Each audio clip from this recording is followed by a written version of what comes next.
Handle heat అవుతుంది అనుకున్నా కానీ అస్సలు హీట్ అవ్వలేదు. చాలా బాగుంది అసలు. ఈ ప్యాన్ అయితే సూపర్ అసలు.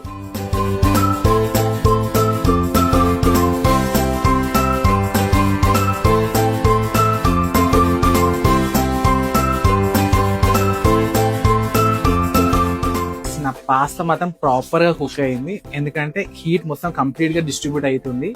సో ఇది వచ్చేసి ఫ్రై ప్లై కుక్ వేర్.